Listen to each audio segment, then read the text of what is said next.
Bismillahirrahmanirrahim. Assalamualaikum warahmatullahi wabarakatuh. Innal hamdalillah nahmaduhu wa nasta'inuhu wa nastaghfiruh wa na'udzu billahi min shururi anfusina wa min sayyiati a'malina. May yahdihillahu fala mudilla lahu wa may yudlilhu fala hadiya lahu. Asyhadu an la ilaha illallah wahdahu la syarika lahu wa asyhadu anna Muhammadan abduhu wa rasuluhu la nabiyya ba'd. Allahumma salli ala Muhammadin wa ala alihi wa ashabihi ajma'in.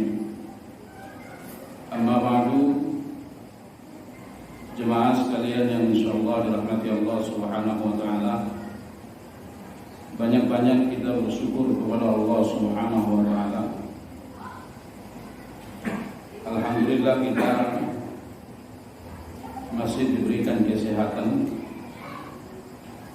Kita masih diberi waktu untuk kembali ke masjid. Kita lihat beberapa bulan yang lewat, kalau Allah menghukum begitu sangat mudah. Semua kena, tidak ada yang bisa menghindar. Dan kita lihat bagaimana kalau masjid tidak berfungsi. Masjid kebanyakan ditutup, seolah-olah dunia ini mati, seolah-olah orang yang beriman tidak memiliki kekuatan karena tidak dilakukan salat berjamaah di masjid dan ta'lim ditutup. Karena memang dua hal ini adalah merupakan syiar Islam, yang kalau dua hal ini tidak berjalan dengan baik, Islam akan lemah dan seolah-olah tidak ada kehidupan di atas dunia ini. Karena memang kehidupan yang sesungguhnya adalah beribadah kepada Allah Subhanahu wa ta'ala. Jemaah sekalian, maka dari itu sudah sepantasnya kita banyak-banyak bersyukur kepada Allah Subhanahu wa ta'ala. Sudah sepantasnya kita terus-menerus berdoa kepada Allah agar supaya Allah tetap berikan kepada kita iman, agar supaya tetap Allah berikan kepada kita kemampuan beribadah kepada Allah Subhanahu wa ta'ala. Memohon kepada Allah untuk tetap menjadi orang beriman dan orang yang taat adalah merupakan doa yang paling mahal, doa yang tidak boleh berhenti dipanjatkan seorang yang beriman siapapun dia orangnya. Ibrahim alaihi salam, sebagaimana yang kita ketahui bahwa dia adalah pahlawan tauhid. Ibrahim alaihi salam ini adalah pahlawan tauhid. Dia berjuang untuk menegakkan tauhid, tidak tanggung-tanggung. Dia rela meninggalkan tanah kelahirannya, dia rela meninggalkan seluruh keluarganya, dia rela meninggalkan seluruh hartanya demi untuk tauhid. Ketika dakwahnya ditolak, tidak diterima, bahkan dia dihukum, dia mengatakan inni dzahibun ila rabbi sayahdi. Aku akan pergi menuju Tuhanku, dia yang akan memberikan aku hidayah. Jadi paling penting dalam hidup ini adalah hidayah, iman dan ketaatan. Perhatikan bagaimana tangguhnya iman daripada Ibrahim. Dia tinggalkan tanah kelahirannya. Ini bukan pekerjaan yang mudah. Dia tinggalkan seluruh keluarganya. juga bukan pekerjaan yang mudah. Dia tinggalkan seluruh hartanya, juga ini adalah pekerjaan yang sangat berat. Dia tinggalkan itu semua adalah karena tauhid.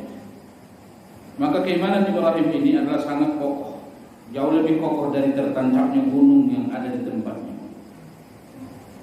Itulah Ibrahim.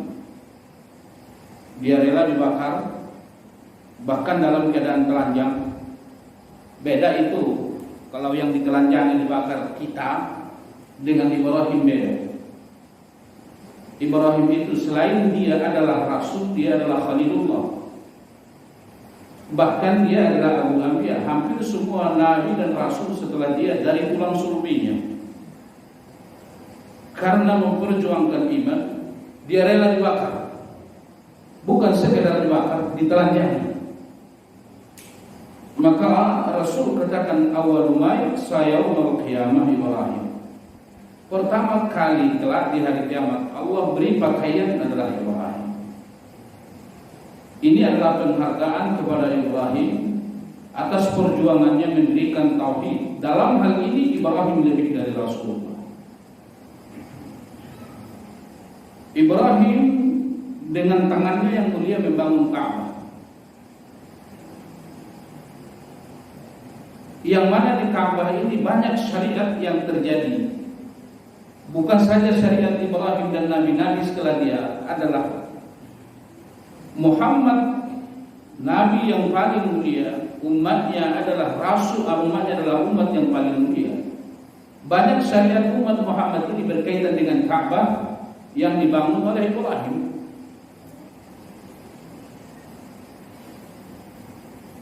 Bahkan Ka'bah ini menjadi kiblat setiap orang yang beriman sampai hari kiamat. Menjadi kiblat seorang yang beriman. Setiap orang yang beriman, Ka'bah adalah kiblatnya sampai hari kiamat. Siapa yang membangun itu? Tangan Ibrahim.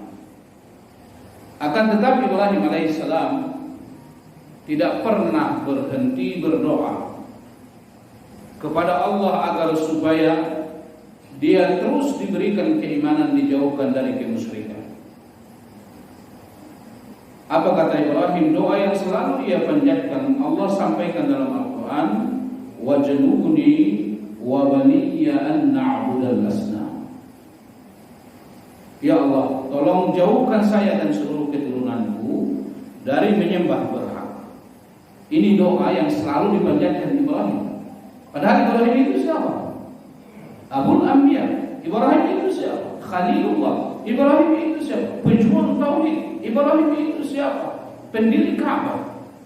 Doa yang tidak putus ia panjatkan pada Allah, wajnubni wa baniya an na'budal asnam. Apalagi kita yang imannya sebentar-sebentar turun, sebentar-sebentar naik. Naiknya pun tidak signifikan. Rasulullah Sallallahu Alaihi Wasallam, kita tahu dia manusia paling mulia, Rasul yang paling mulia. Enggak ada yang membuka pintu surga selain Rasul. Tidak boleh ada yang memasuki surga selain Rasul. Ketika manusia hadir di mahsyar, Jahannam datang untuk ingin menghukum manusia yang sudah berkumpul di mahsyar. Tidak ada yang berhak menghalau neraka Jahannam kecuali Rasul. Kenapa seperti itu? Bahkan tidak ada yang bisa mendekat kepada Allah untuk memberikan syafaatul kubra. Di mana setiap manusia sudah mendatangi rasul-rasul ulul azmi untuk mereka memohon kepada Allah agar supaya Allah memulai proses-proses akhirat karena sudah tidak kuat di mahsyar. Tapi yang berani melakukan itu dan berhak melakukan itu adalah Rasulullah. Kenapa seperti itu? Karena Allah nyatakan dalam Al-Quran dengan jelas bahwa dosa yang akan datang dan sudah lewat Allah sudah maafkan. Inna fatahna laka fatham mubina liyaghfira laka Allahu ma taqaddama min dhanbi wa ma ta'akhkhar. Hanya Nabi yang mendapatkan pernyataan ini. Jelas Allah katakan Allah sudah ampuni dosanya yang akan datang dan yang sudah lewat. Apalagi yang dicari? Bukankah yang paling penting bagi setiap manusia adalah ampunan? Maka karena pernyataan inilah dia berhak menghalau jahanam. Karena pernyataan inilah dia berhak mendapat memberikan syafaatul kubra. Dia berhak membuka pintu surga dan lain-lain.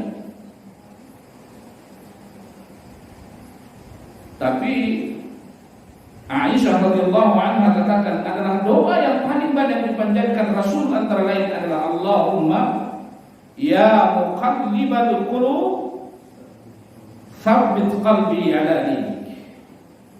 Dalam riwayat lain Allahumma ya musarrifal qulub sarrif qalbi ala ta'atik. Ini Nabi yang paling mulia. Doa yang paling banyak antara lain dia panjatkan adalah agar supaya Allah memberikan dia ketetapan iman, agar supaya Allah berikan kepada dia kemampuan untuk melakukan ketaatan. Jemaah sekalian, maka dari itu terus kita berdoa kepada Allah.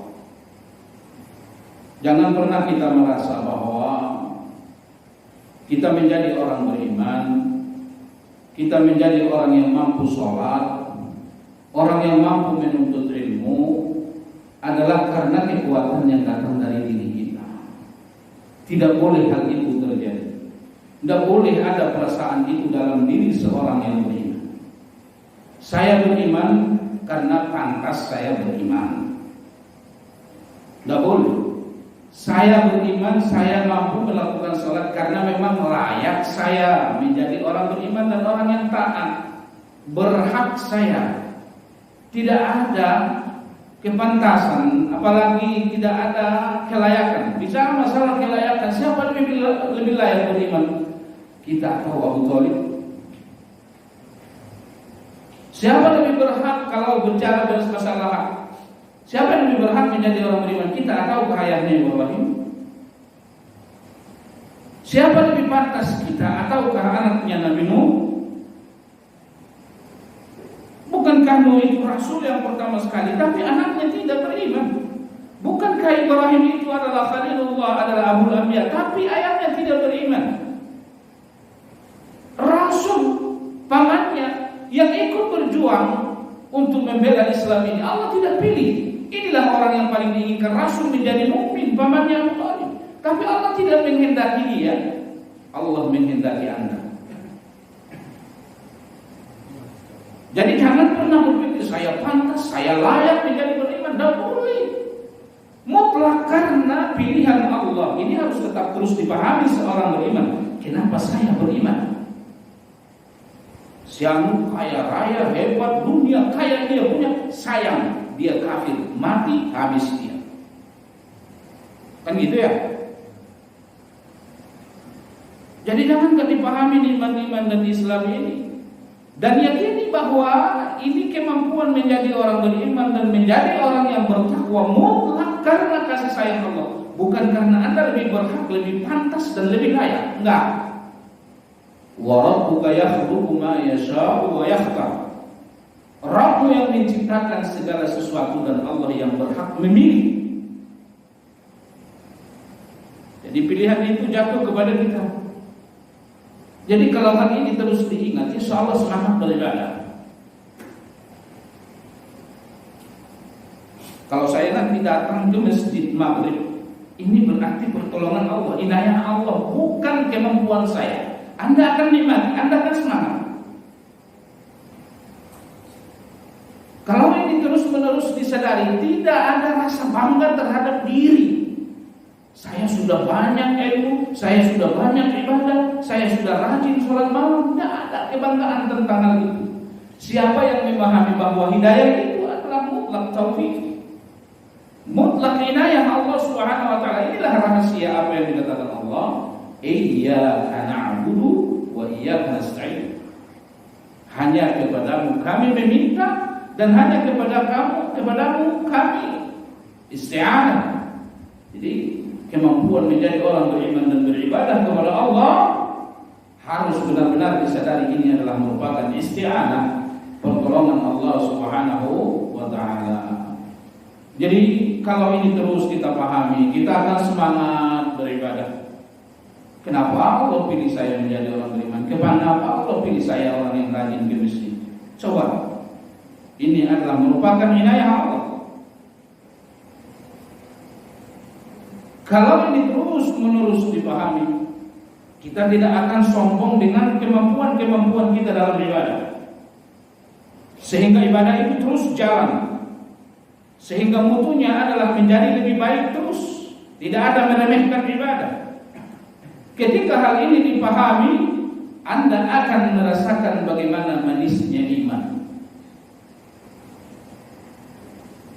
Jadi kalau kita terus meyakini, menyadari hal yang tadi, kita akan merasakan bagaimana manisnya jadi orang beriman, bagaimana nikmatnya melakukan ketaatan kepada Allah. Jemaah sekalian, maka dari itu teruslah beribadah kepada Allah dengan perasaan bahwa kemampuan itu adalah merupakan isti'anah Allah, dan jangan pernah berhenti berdoa kepada Allah Subhanahu wa taala.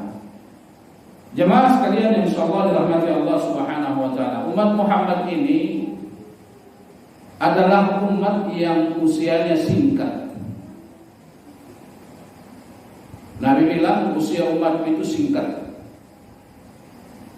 hanya 60 sampai 70 tahun. Lebih dari itu jarang. Bahkan kata Nabi, semakin dekat hari kiamat, semakin banyak umat Muhammad ini yang mati mendadak. Benar nggak?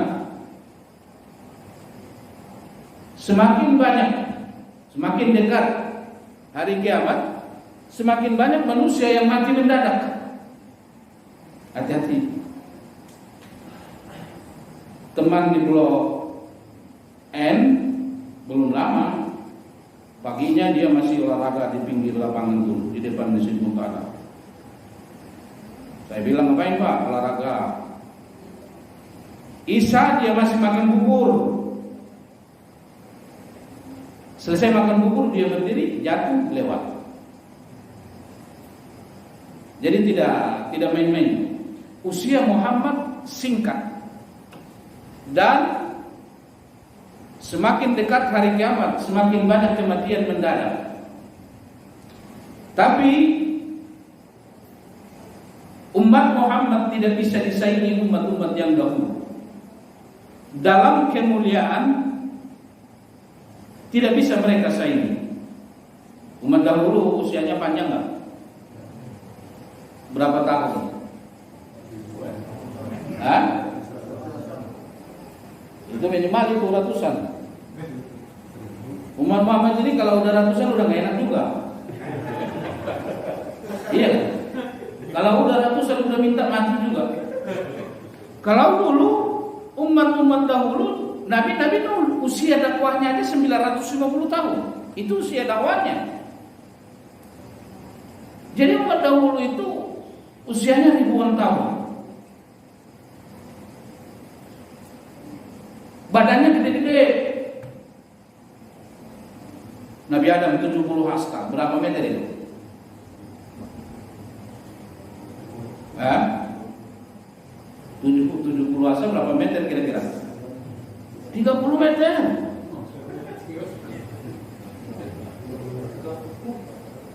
Kaum Ad, kaum Samud kira-kira berapa meter? Ada orang yang mengatakan, tapi riwayat ini adalah lemah, sangat lemah, nggak mungkin. Mereka mengatakan kaum Ad, kaum Samud itu adalah paling tinggi 300 meter, paling kecil, paling rendah 150 meter. Tapi ini lemah ini, karena Nabi Adam aja cuma 30 meter, dan penduduk surga adalah kayak Adam. Nah sekarang orang kayaknya berapa meter? Jadi semakin ke ujung, usianya semakin singkat, badannya semakin kecil-kecil. Umat yang dahulu ribuan tahun, minimal ratusan tahun. Umat Muhammad puluhan tahun. Tapi tidak ada umat yang bisa menyaingi umat Muhammad. Dalam masalah apa? Dalam masalah pahala, dalam masalah kemuliaan. Siapa umat yang pertama pertama sekali dibangkitkan? Umat Muhammad. Siapa umat yang paling pertama masuk surga? Umat Muhammad. Siapa yang pertama sekali umat yang diproses di akhirat? Umat Muhammad. Ini menunjukkan kemuliaan. Umat Muhammad separuh di dalam surga, menjadi penduduk surga separuh umat Muhammad. Bahkan satu riwayat 2/3 penduduk surga umat Muhammad. Kok bisa begitu? Menyembah Allah mereka hanya puluhan tahun, sementara umat yang dulu ribuan tahun. Kok bisa begitu? Karena memang Allah memberikan kelebihan kepada umat Muhammad. Apa kelebihan itu? Antara lain kelebihan itu adalah Allah sengaja berikan kepada umat Muhammad dinamakan musim ibadah. Musim ibadah. Yang mana kalau ibadah dilakukan pada musim-musim tersebut nilainya berlipat-lipat ganda. Terkadang ibadah itu dilipat gandakan Allah ketika dilakukan pada tempat tertentu seperti di Mekah. Orang kalau ke Mekah, dia sekali sholat di Masjidil Haram berapa kali sholat? Bandingannya berapa kali sholat di Jawa? Ini antara lain adalah merupakan rahmat Allah untuk memuliakan umat Muhammad. Nah maka dari itu, untuk mengangkat derajat umat Muhammad itu sehingga mereka memiliki kemuliaan, mereka mendapatkan pahala yang banyak, dosanya diampuni. Allah berikan kepada mereka musim ibadah. Karena antara lain dosa ini akan terhapuskan apabila ibadah itu banyak, pahala banyak. Ya, penghapus dosa itu banyak. Sakitnya mati, penghapus dosa. Himpitan kubur, penghapus dosa. Azab kubur, penghapus dosa. Musibah, penghapus dosa. Istighfar, penghapus dosa. Antara lain penghapus dosa itu apa? Amal salih. Jadi jangan sampai banyakkan dosanya dari amal salihnya, hati-hati loh. Maka Allah katakan atbi'is sayyi'ati tamhuha. Ikuti setiap kejelekan dengan kebaikan. Jadi ibarat perbandingan yang buah ini ada najis, ada air. Kalau najisnya banyakkan dari airnya bagaimana?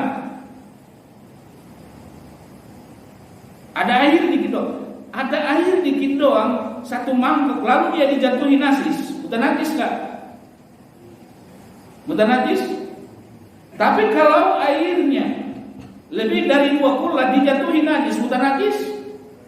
Tidak, kecuali berubah salah satu 3 hal. Iya kan?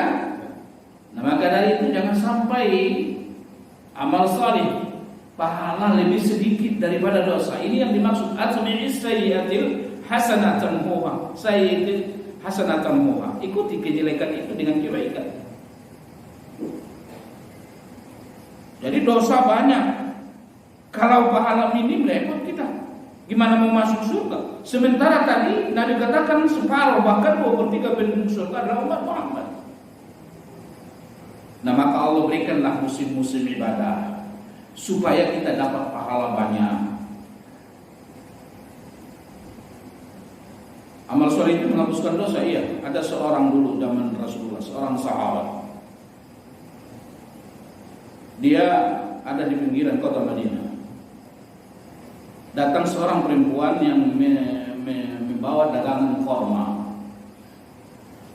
Dia datang, lalu ini laki-laki imannya lemah. Dia bilang, masuk, saya mau beli. Begitu perempuan itu masuk, dia cium. Dosa enggak? Dosa? Dosa besar atau dosa kecil? Mencium perempuan, dia enggak sinahin, dia cium. Dosa besar. Secara kaidah dosa besar enggak bisa diampuni kecuali dengan taubat. Tapi kalau mutu ibadah itu dan pahala ibadah itu banyak, bisa aja.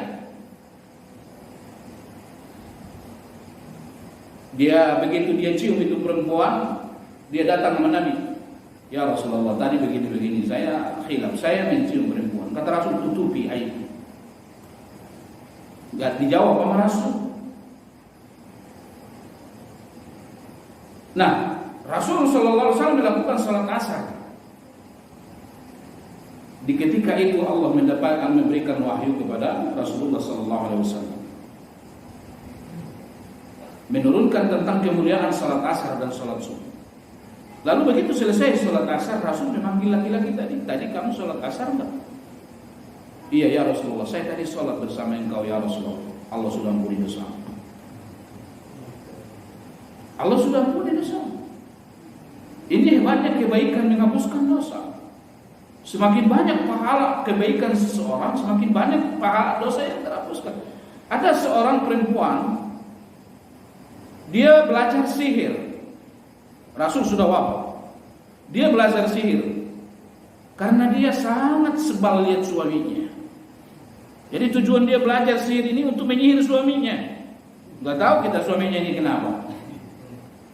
Dia belajar sihir sampai syaitan tunduk kepada dia. Dia sihir suaminya. Tapi begitu ia lakukan itu, dia menyesal.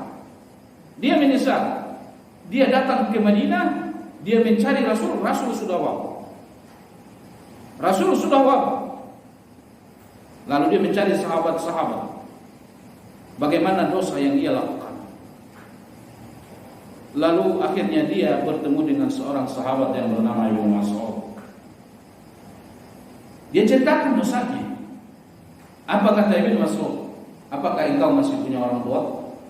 Iya, masih punya orang tua. Berbaktilah pada orang tua. Berbaktilah pada orang tua. Maka ada tabi'in yang mengatakan, seorang tabi'in, aku punya saudara, lalu kami punya orang tua. Aku suka memicit-micit orang tuaku, saudaraku suka melakukan salat malam. Kalau diminta untuk timbang pahala, tukar pahala, saya tidak mau. Nah, jadi pahala yang banyak sangat kita butuhkan untuk menghapuskan dosa.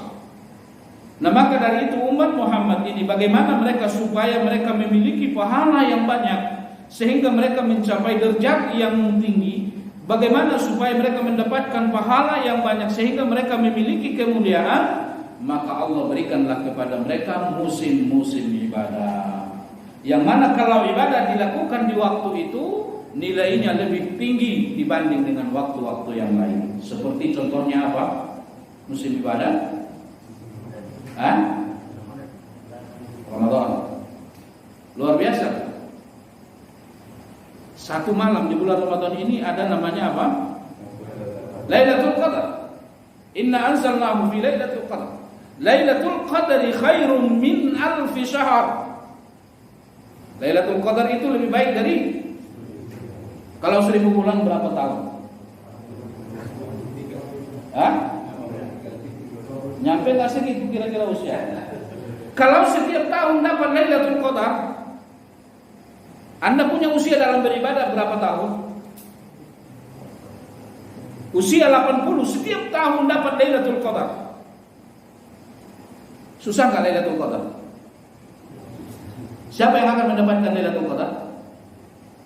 Nabi katakan yang akan mendapatkan Lailatul Qadar adalah siapa yang menghidupkan malam itu. Menghidupkan malam Lailatul Qadar.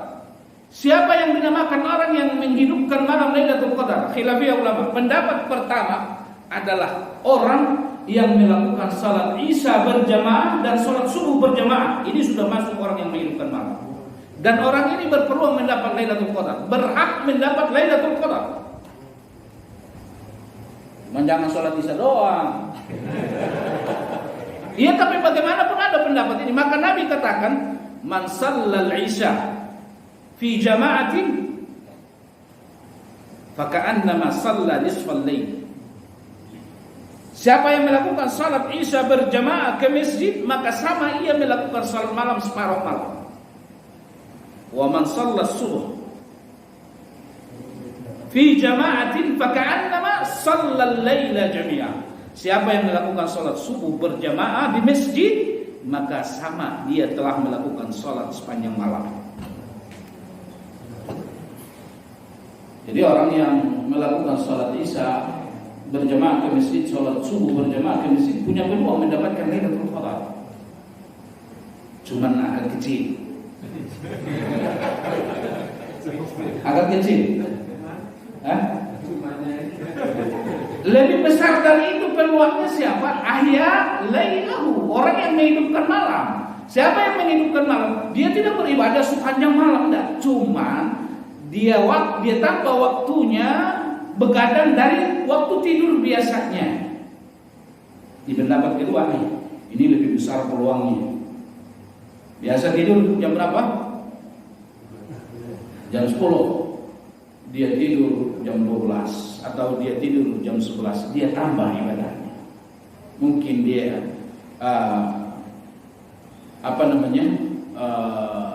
membaca Al-Quran, mungkin dia bertaubat dan lain. Ini lebih besar peluangnya dari yang tadi. Yang ketiga yang dinamakan ahya lailahu adalah orang yang menghidupkan malam 2/3 malam, pasti mendapatkan Lailatul Qadar. Ya masa nggak pasti sih orang Lailatul Qadar itu di situ kok? Dia menghidupkan malam, dia mengisi ibadah pada malam itu 2/3 malam. Ini pasti mendapatkan Lailatul Qadar. Nah, jadi kalau dapat Lailatul Qadar berapa? Bagaimana nilainya? Lebih baik dari 1000 bulan. Itu belum kita bicarakan 29 hari sebelumnya. 1000 bulan. Kalau ini kita dapat setiap tahun, itu 1000 bulan itu yang tidak ada di situ Lailatul Qadar. Itu luar biasa, itu ibadah. Berapa tahun kira-kira itu? Kalau kita setiap tahun kita mendapatkan Lailatul Qadar. Nah, inilah antara lain yang dimaksud dengan musim ibadah. Cuman masalahnya ini Ramadan sudah lewat. Iya kan? Mungkin kita dapat pahala, iya. Mungkin dosa diampuni, iya. Subhanallah, kalau kita mendapatkan. Permasalahannya kita masih hidup ini. Kalau begitu Ramadan lewat, kita mati, udah. Kalau kita dapatkan pahala yang tadi kita dapatkan ampunan tadi. Nah, sekarang permasalahannya kita udah Ramadan berlalu, kita masih hidup. Berarti penentu bukan Ramadan kemarin. Karena penentu seseorang baik atau tidak baik adalah bagaimana ia berakhir. Bagaimana ia berakhir? Apakah Allah Subhanahu wa taala berhenti sampai di situ saja untuk memberikan musim ibadah pada kita? Tidak, inilah rahmat Allah. Tentu orang yang ditakdirkan masuk surga tergiur dengan pahala yang Allah tawarkan. Maka Allah katakan dalam Al-Quran, wa amma man a'ta wa taqa wa saddaqa bil husna fasanyassirhu lil yusra. Inilah ciri-ciri orang yang ditakdirkan masuk surga. Suka memberi, bertakwa kepada Allah. Kalau Allah tawarkan pahala, dia semangat. Nah, setelah Ramadan kita dapat apa, Pak? Dapat puasa Syawal, ya kan? Yang nilainya seperti apa itu? Puasa selama berapa lama? Setahun. Nah, seterusnya kita bertemu dengan bulan-bulan haram, yang mana di bulan-bulan haram itu adalah kita dilipat gandakan Allah Subhanahu wa taala pahalanya. Dan yang akan datang insyaallah adalah 10 awal Zulhijjah. 10 awal Zulhijjah. 10 awal Zulhijjah ini pun memiliki kemuliaan yang tidak kalah dengan Ramadan. Cuman masih banyak di antara kita yang belum tahu. Yang menurut kita musim ibadah itu kalau Ramadan saja. 10 awal Zulhijjah adalah merupakan hari-hari yang sangat mahal di situ nilai ibadah. Apa dalilnya? Allah Subhanahu wa taala berfirman dalam Al-Qur'an, "Wal fajri wa layalin ashr wasyaf'i wal watr wal laili idza yasr." Allah bersumpah dengan beberapa hal di dalam ayat ini. Pertama Allah katakan wal fajri, demi fajar. Apa fajar, Pak? Cahaya yang muncul di pagi hari. Allah bersumpah itu tujuannya supaya kita memikirkan apa yang disumpahkan Allah, agar supaya iman kita semakin kuat. Perhatikan itu fajar. Apa itu fajar? Fajar adalah awal siang akhir daripada malam. Kira-kira kalau cahaya fajar itu seperti cahaya matahari, repot enggak? Begitu berakhir malam muncul fajar yang cahayanya kayak cahaya matahari, repot enggak? Pada puyeng enggak kira-kira? Puyeng. Tapi Allah sambut siang ini dengan cahaya yang sangat teduh, cahaya yang sangat nyaman. Begitu cahaya ini muncul, bangun semua makhluk dari tidurnya. Jadi Allah atur makhluk itu dengan cahaya aja.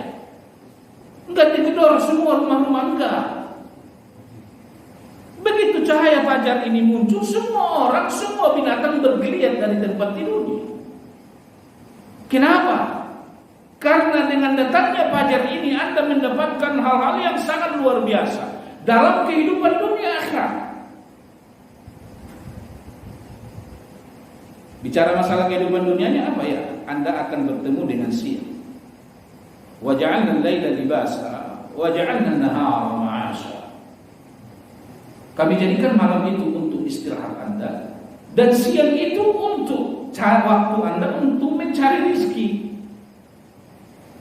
Jadi kalau malam terus repot nggak, Pak?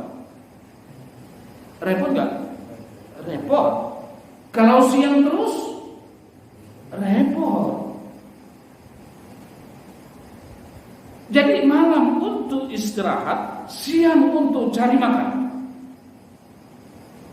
Kalau cari makan bagaimana? Tenaga terkuras, pikiran terkuras. Ketika tenaga terkuras, pikiran terkuras, manusia pasti lemah. Kalau sudah terkuras otaknya, terkuras tenaganya, apa yang bisa mengembalikan itu? Tidur. Bukan istirahat. Kalau istirahat terus sudah tidur, repot. Jadi setiap yang memiliki kemampuan terbatas, setiap yang memiliki kemampuan terbatas, dia pasti butuh tidur. Karena kalau dia tidak tidur, itu kemampuan, itu tenaga tidak akan kembali. Tidak akan kembali. Maka Allah tidak tidur. La ta'khudhuhu sinatun wa la nawm. Allah tidak ngantuk, Allah tidak tidur. Kenapa? Karena Allah kemampuannya tidak terbatas. Jadi di siang hari kita harus berusaha mencari rezeki, karena kita punya jasad yang harus memakan makanan, yang harus meminum minuman. Di mana itu kita cari? Kapan kita cari? Di siang hari. Kalian ini, begitu fajar muncul pada bangun, ya nggak? Dapur-dapur sudah mulai kedengaran suara periuk, ya nggak? Kereta udah mulai datang, orang udah mulai keluar motornya satu persatu, mobilnya, ya nggak? Terus ini cahaya semakin panas. Puncaknya nanti siang panas matahari itu. Kalau enggak panas repot kita. Bagaimana makanan kita akan matang? Orang nanam padi bagaimana itu berkembang? Bagaimana itu masak? Mangga juga bagaimana masak kalau tidak ada panas matahari seperti itu? Sudah memuncak dia turun lagi. Orang kalau lihat sudah turun matahari, bagaimana? Cahayanya pun berubah, mulai teduh. Mulai tadi berangkat ke Jakarta, bau badannya segar. Tapi kalau udah siang, orang di kereta pada nutup hidung. Iya, matahari sudah memerah, cahayanya berubah menjadi merah. Yang awal tadi adalah dia sejuk, di puncak tadi dia adalah panas. Ini dia sudah merah, tanpa dikomandoi semua pulang. Pulang nggak semua? Kereta padat lagi. Jam berapa padat kereta? Ayam gak usah ngomong, masuk dia. Kambing gak usah ngomong, dia akan balik dengan datangnya cahaya matahari yang merah. Wal fajar, demi waktu fajar. Wal fajar, demi waktu fajar Anda akan mendapatkan selain keuntungan dunia, keuntungan akhirat. Muncul fajar, Anda apa yang Anda dapatkan, pahala yang Anda dapatkan mungkin menjawab azan subuh. Setelah itu Anda mendapatkan qabliyah subuh. Setelah qabliyah subuh Anda mendapatkan salat subuh. Waktu terus bergilir. Anda mendapatkan zikir setelah salat subuh. Anda mendapatkan zikir pagi. Anda melakukan salat duha. Setelah itu Anda pergi. Luar biasa. Ini terjadi karena apa? Karena munculnya fajar. Maka Allah katakan wal fajar. Allah bersumpah demi fajar. Anda mendapatkan hal yang sangat luar biasa tentang dunia Anda dan akhirat Anda ketika fajar itu muncul. Anehnya orang kalau ketemu fajar, bangun ketemu fajar, zikirnya aja nggak ada. Alhamdulillahilladzi ahyana ba'da. Nggak ada. Yang kedua, Allah Subhanahu wa taala bersumpah wa layalin 'ashr, dan demi malam-malam yang 10. Apa makna ayat ini? Makna ayat ini berbeda pendapat para ulama tafsir. Akan tetapi khilafiyah dalam ilmu tafsir itu dinamakan khilafiyah tanawwu. Jadi kalau Bapak dengarkan ulama ini mengatakan tafsir ini, ulama ini mengatakan tafsir ini, itu adalah penafsiran dinamakan khilafiyah yang dinamakan khilafiyah tanawwu. Selama tidak terjadi pertentangan enggak masalah. Itu adalah karena mereka mengajukan contoh-contoh makna-makna yang berbeda. Maka kalau ada ayat ditafsirkan seperti ini, ulama ini mengatakan ini maknanya, ulama ini mengatakan ini maknanya, selama bisa digabung penafsiran itu wajib digabung. Begitu menafsirkan ayat. Nah, maka dari itu khilafiyah ulama dalam menafsirkan walayalin 'ashr, apa yang dimaksud demi malam-malam yang 10. Pendapat yang pertama mengatakan yang dimaksud malam yang 10 adalah 10 terakhir Ramadan. Apakah pendapat ini salah? Tidak salah. Dia punya dalil yang kuat. Kenapa? Zahir ayat walayalin 'ashr, dan demi malam-malam yang 10. Termasuk Syekh Utsaimin mengambil pendapat ini. Ini menunjukkan sebuah dalil bagaimana mulianya 10 terakhir Ramadan sampai Allah bersumpah dengannya. Kenapa? Karena saya mengatakan layal, ada kalimat lail. Lail artinya secara garis besar dalam bahasa Arab itu adalah malam. Ini pendapat yang pertama.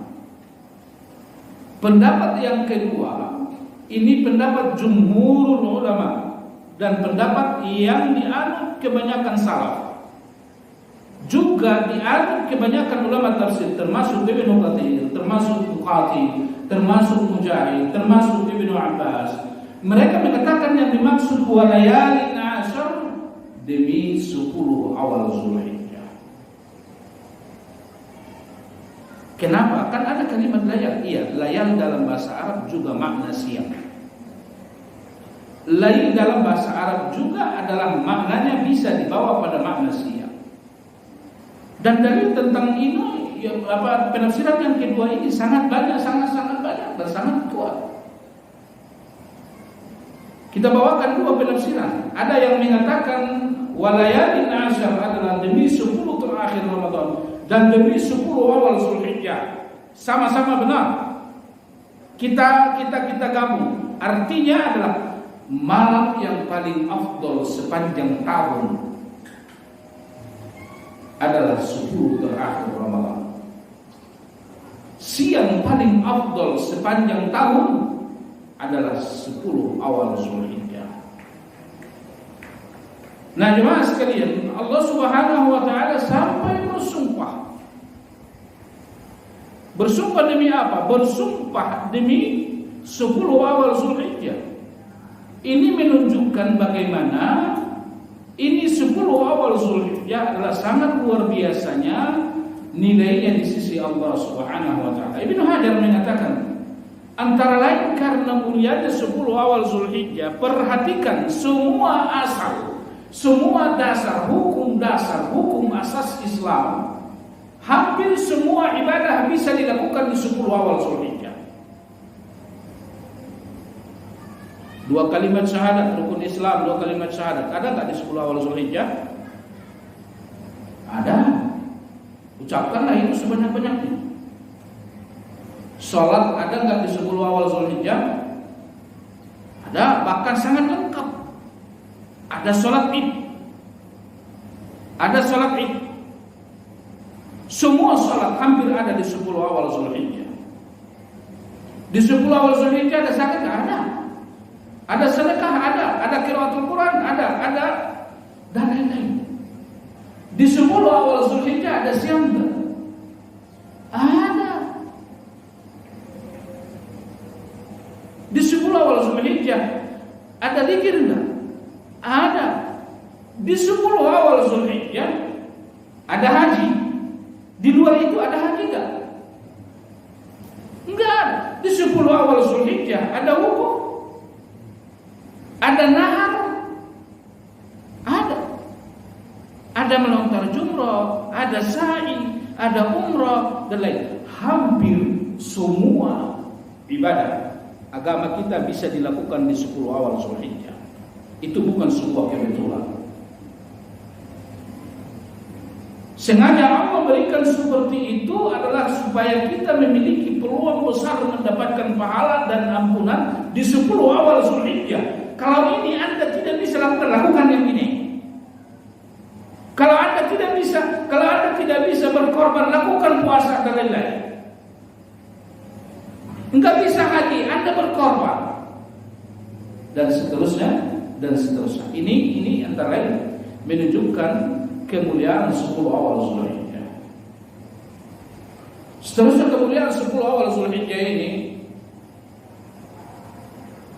dulu ketika Nabi Musa hendak diberikan Allah kitab Taurat, Allah ingin mengajak dia berbicara secara langsung. Apakah ada nabi yang diajak Allah berbicara secara langsung selain Musa? Tidak. Maka Musa ini rasul yang mendapat gelar Kalimullah, orang yang diajak Allah secara langsung berbicara. Sebelum Nabi Musa diajak Allah berbicara, Allah memerintahkan Musa berpuasa. Maka antara lain ibadah yang harus menonjol di 10 awal Zulhijjah, banyak-banyak puasa. Banyak-banyak berpuasa. Jadi sebelum Allah mengajak Musa berbicara, Allah memerintahkan Musa puasa berapa hari? Berapa hari awal perintah? 30 hari. 30 hari. Setelah selesai 30 hari, Nabi Musa mulai membersihkan mulutnya. Dia memetik ranting-ranting pohon untuk siwak. Kenapa? Karena ingin membersihkan mulutnya. Kenapa dibersihkan? Karena ingin berbicara langsung dengan Allah. Anda bicara sama orang aja nggak berani kalau bau mulut ada. Apalagi yang hendak diajak bicara ini, yang akan berbicara langsung adalah Allah. Maka ketika ia hendak selesai di akhir di hari terakhir yang 30 itu, dia mulai memetik ranting-ranting pohon untuk menjadi siwak, membersihkan mulut karena hendak berbicara dengan Allah. Lalu apa kata Allah? Ama ta'lam, bukankah engkau tahu wahai Musa, anna khalufa famis sa'im atyabu indallahi min rihil misk. Bukankah kau tahu wahai Musa bahwa bau mulut orang yang berpuasa lebih Allah sukai, lebih Allah ridai dari bau minyak kasturi? Bukan begitu caranya. Kalau engkau ingin bahwa engkau memiliki bau mulut yang sedang aku ridai ketika berbicara dengan aku, puasalah engkau. Karena bau mulut yang paling disukai Allah adalah bau mulut orang yang berpuasa. Lalu Allah pun memerintahkan Nabi Musa menambah puasanya. Menambah berapa hari lagi? 10. Ulama-ulama kita mengatakan 30 hari ia berpuasa itu adalah pada bulan Zulqa'dah. Lalu dia diperintahkan menambah puasa itu 10 hari. 10 hari ia berpuasa itu adalah 10 awal Zulhijjah. Lalu ketika selesai 10 hari, itu hari apa itu? Berarti 10 awal Zulhijjah, dia ada di 10 hari berpuasa, berarti tanggal berapa? Tanggal 10 Zulhijjah, hari apa itu? Hari Nahar. Hari Nahar. Pada tanggal 10 Zulhijjah, yaitu hari Nahar, disitulah waktunya Allah mengajak Musa berbicara langsung. Pada tanggal 10 Zulhijjah, hari Nahar. Kalau tanggal 9 Zulhijjah, apa yang terjadi? Wukuf. Yang terjadi pada wukuf apa? Adalah penyempurnaan agama yang paling mulia, yaitu Islam. Kapan Islam ini sempurna? Ketika Hajjatul Wada, pada tanggal 9 Zulhijjah, Rasul wukuf di Arafah. Allah Subhanahu wa taala turunkan ayat. Apa ayat yang diturunkan Allah? Ayat penutup bahwa Islam sudah sempurna.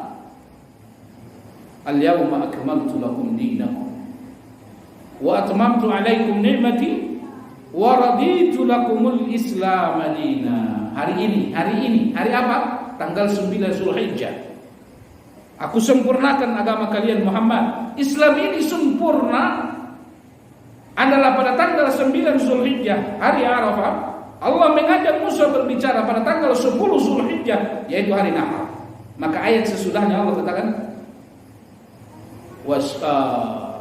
walayalin ashr wasyaf'i wal watr, demi yang genap dan yang ganjil. Ini juga berbeda-beda pendapat ulama dalam menafsirkan ayat ini. Penafsiran yang pertama, dan ini penafsiran yang paling banyak dianut ulama tafsir, wasyaf'i wal watr, demi Allah dan demi makhluk. Demi makhluk dan demi Allah. Kenapa? Makhluk semua adalah genap. Bukan makhluk namanya kalau bukan genap. Ada laki-laki, ada perempuan, ada sehat, ada hidup, ada kaya, ada. Semua makhluk adalah genap. Yang ganjil adalah Allah. Wasyaf'i wal watr, demi yang genap dan demi yang ganjil. Ini pendapat yang paling kuat. Demi makhluk dan demi Allah. Allah ganjil, selain Allah genap. Penafsiran kedua adalah artinya salat. Salat kalau bukan rakaatnya genap, dia ganjil. Witir ganjil, maghrib ganjil, selain itu genap. Wasyaf'i wal watr, penafsiran berikutnya sama-sama benar. Wasyaf'i, demi yang genap, tanggal 10 Zulhijjah, wal watr, dan tanggal 9 Zulhijjah. Itu luar biasa. Maka dari itu, kalau di dalam 10 terakhir Ramadan ada Lailatul Qadar, Allah katakan salamun hiya hatta matla'il fajar. Pada malam Lailatul Qadar itu sangat banyak orang yang lepas dari neraka. Bahkan pada malam Lailatul Qadar itu malaikat turun dari langit mulai dari maghrib sampai subuh. Sampai bumi ini penuh dengan malaikat. Kenapa kira-kira? Kok pada turun itu? Dulu ketika Allah menciptakan manusia, Allah katakan dalam Al-Quran, ini ja'ilun fil ardi khalifah. Malaikat-malaikat, aku ingin menjadikan manusia di atas bumi. Malaikat ngomong apa? Ataj'alu fiha may yufsidu fiha wa yasfiku dima wa nahnu nusabbihu bihamdika wa nuqaddisu lak. Apakah engkau ingin menciptakan makhluk yang bernama manusia yang kerjaannya durhaka, yang kerjaannya menumpahkan darah? Tidakkah cukup kami malaikat ini sebagai orang yang beribadah kepadamu ya Allah? Inni a'lam, saya yang paling tahu, kamu enggak tahu apa-apa, kata Allah. Ini antara lain Allah buktikan di malam Lailatul Qadar. Malaikat turun semuanya. Allah katakan, lihat Tuhan Bapakku banyak yang sholat enggak? Lihat Tuhan Bapakku banyak yang bertaubat enggak? Banyak yang bersedekah enggak? Lihat Tuhan Bapakku banyak yang membaca Al-Quran enggak? Apakah ada malaikat yang membaca Al-Quran? Tidak ada kecuali Jibril. Maka Jibril malaikat yang paling mulia. Kemuliaan manusia dan siapapun, bukan manusia saja, kemuliaan makhluk apapun itu adalah apabila ada kaitannya dengan Al-Quran. Siapa Nabi paling mulia? Rasul. Kenapa? Karena Al-Quran yang diturunkan pada dia. Kalau yang diturunkan pada dia Injil, Taurat, dia tidak menjadi seperti itu mulia.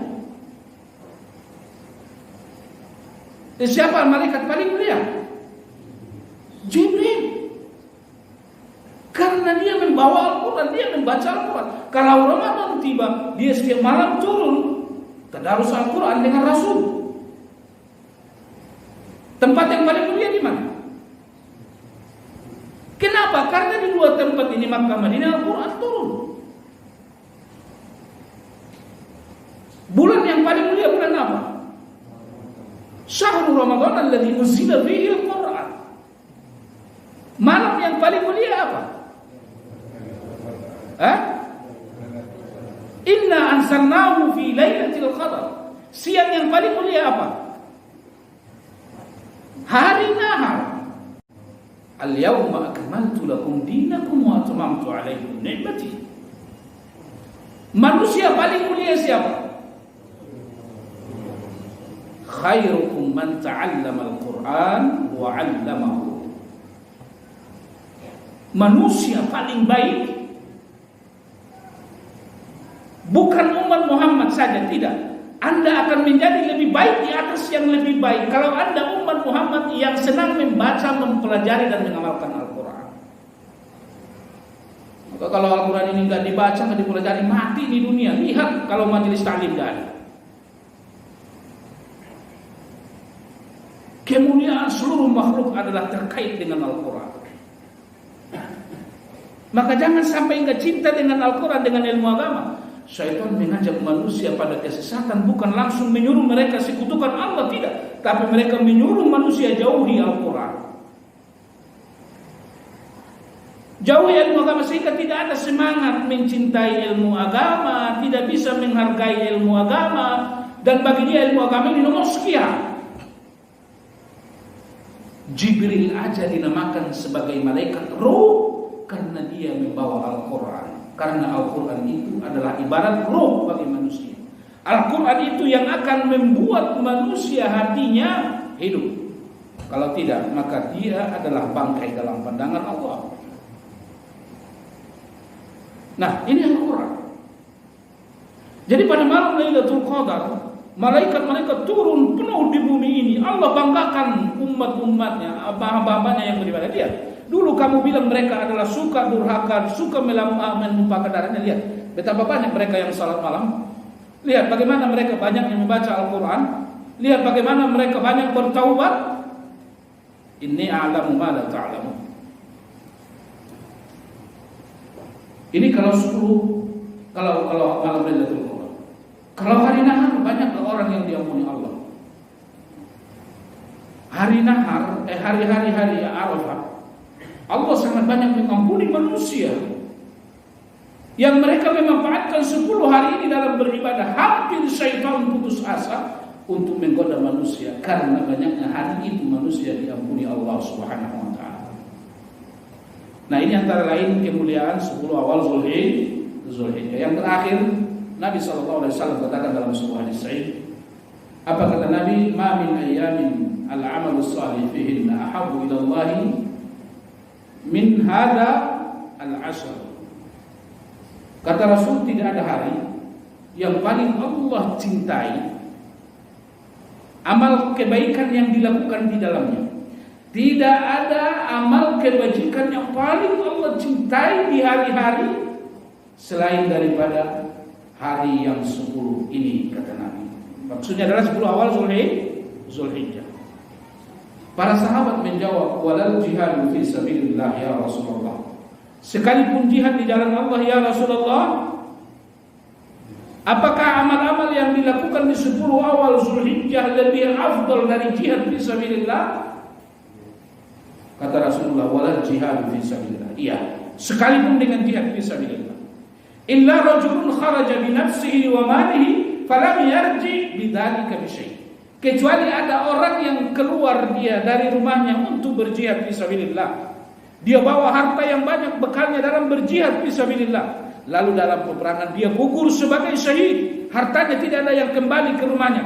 Nah, ini baru lebih baik dari amal yang dilakukan dari 10 awal Zulhijjah.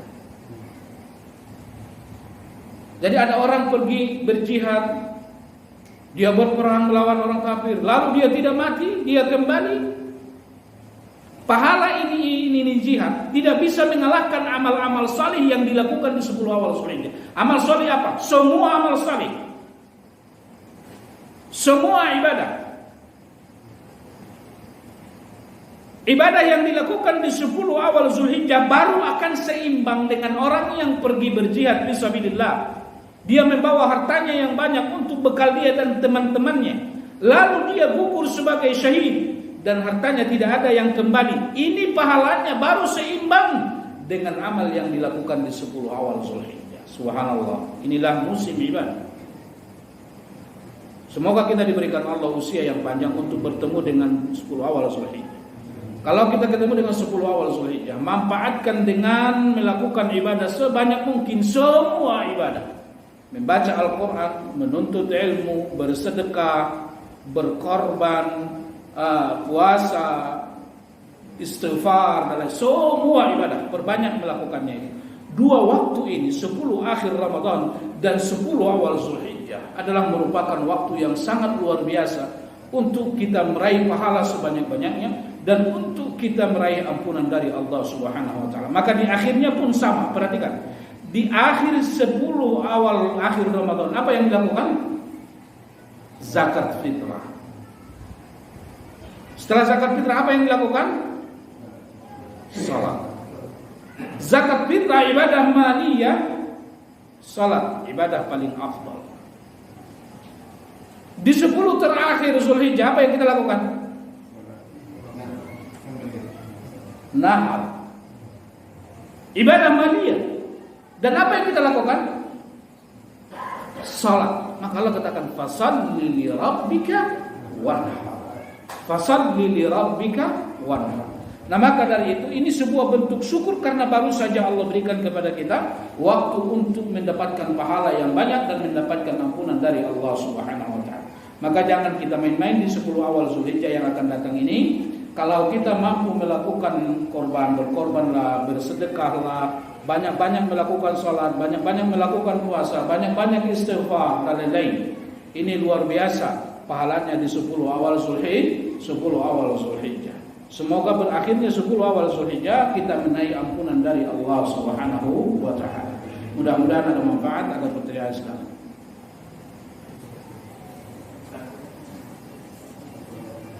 Hari terakhir itu kalau berpuasa mulai 9 hari setelah 9. Ya. Ya. Kecuali orang yang ngaji ya.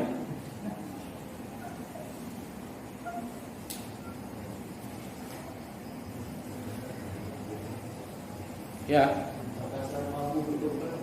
Hah? Berdasar mampu betul-betul. Berdasar orang mampu.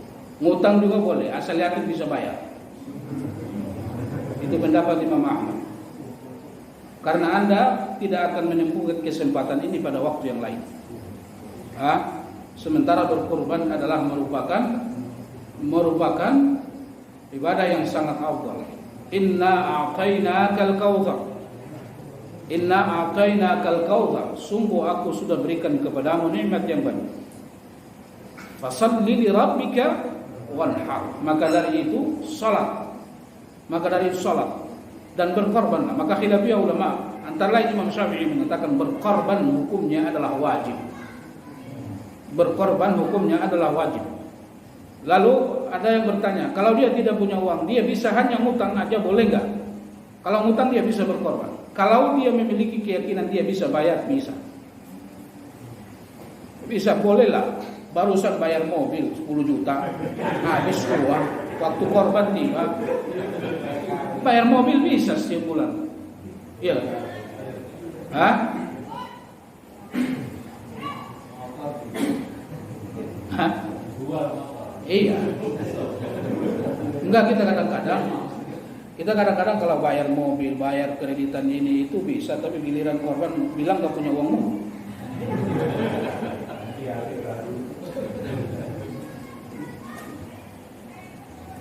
Ada lagi?